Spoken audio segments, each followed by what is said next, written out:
world's most ancient heritage structures on the planet, and it is known as the Mother Stone. Now, the Mother Stone here in the local language, they call it Mazisakazi. So Mazisakazi literally means that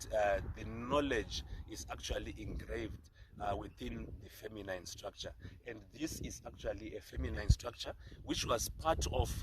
Inzalo Yelanga or Adam's calendar, and was actually removed from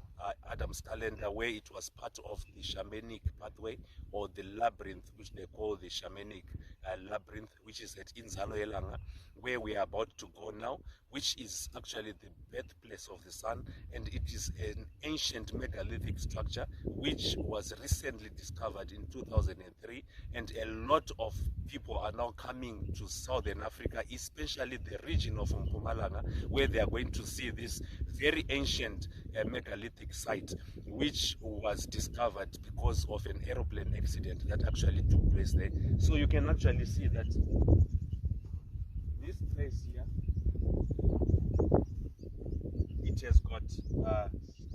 masculine and a feminine energy line, and I will explain to you more